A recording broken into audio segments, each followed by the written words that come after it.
los serial killers. Ajá. Me encantaría entenderlo. Yo no soy experto en eso, déjame aclarar. Pues, pero sabes más que nosotros. Pero podemos tocamos. hablar algo de eso, sí. Y quiero entender la parte psicológica, lo que sabemos de ellos. Y luego podemos de nuevo filosofar de la parte moral, de cómo los evaluamos.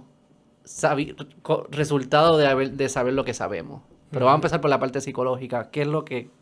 Cuando yo te digo un serial killer, Sí, ¿qué tú hay piensas? personas que cuando matan a otras personas y le hacen daño, número uno, no les da miedo, lo que estábamos hablando ahorita.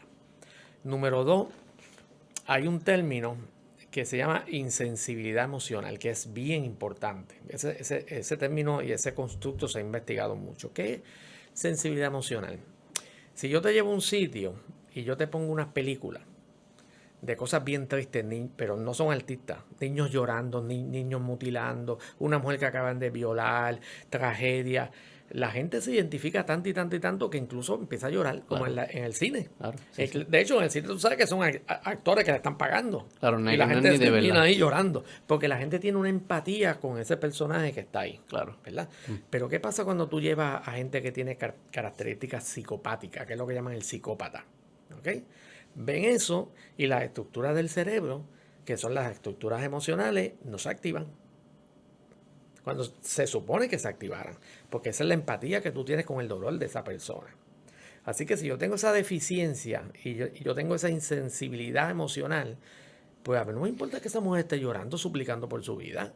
Y que me diga, por favor, no me violo, no me mate, que sea, ni que no tengo ninguna conexión con esa persona. Y por más que yo le diga y le explique que debería tenerla y le grite que debe tenerla, no la va a tener. No le importa. ¿Ves? Entonces, mucha gente que tiene características psicopáticas se sabe que tienen unas puntuaciones altísimas en escalas que miden eso, ¿verdad? Porque no es lo mismo ser antisocial que ser un psicópata. De los antisociales, solamente el 15% más o menos son psicópatas. La mayoría de los antisociales no son psicópatas. ¿Y todos los psicópatas son antisociales? ¿Todos los psicópatas son...? No necesariamente. Okay. Tú puedes ser un pastor de una iglesia. Claro. Y ser psicópata. Sí, lo hemos visto. Y engañar a la gente. Y manipularla. Y acostarte con las personas, pedirle dinero. Claro. Es más, usa tu capacidad social como parte de y tu... no tienes ninguna empatía de engañar a esa gente. Y de decirle, mira, yo anoche tuve una revelación y necesito esto, pero necesito que le dé esto a la iglesia. Yo estoy manipulando y no me da ninguna pena, ¿verdad? Y en ese contexto pues se ve como que es legítimo, porque el padre o el sacerdote o el pastor tuvo una revelación, etcétera. Pues es un embustero. ¿Cómo se define antisocial? Antisocial es una persona que está rompiendo las reglas de esa sociedad, de lo que se supone que tú hagas o no hagas. Por ejemplo, si tú robas una tienda y lo haces a menudo, no es un solo día. Si tú has tenido en los dos últimos trabajos, los 2 últimos años, 6 trabajos, ¿y por qué te votaron en 2 años? Porque robabas allí, o porque le diste al jefe, ¿okay? Claro, sí, eres violento, eres bien mentiroso y no te importa mentir. Si tú tienes unas características que se llaman, pues, que tú tienes una tendencia antisocial, pues la posibilidad es altísima de que tú estés en la cárcel, que te hayan arrestado, ¿ok?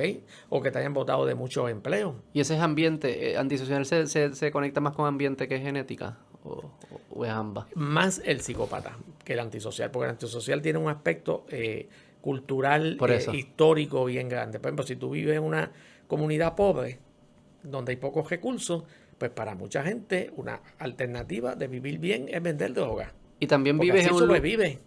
También no todo el mundo vive en la misma sociedad. Claro, o sea, que tú vives en subculturas que las reglas y los patrones son distintos.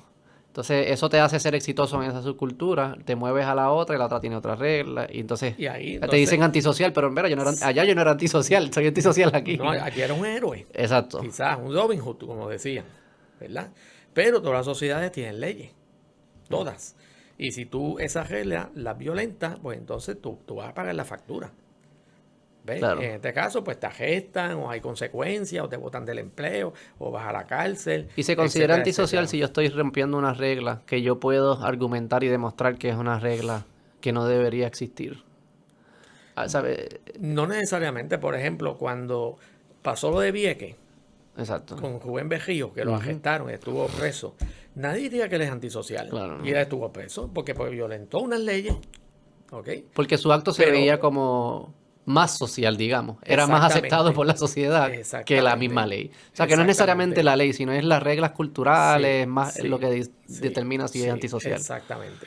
Son las reglas no escritas. Así que tú puedes estar preso, pero no necesariamente porque cometiste una conducta antisocial, es que violaste unas leyes. Se supone que eso no se haga.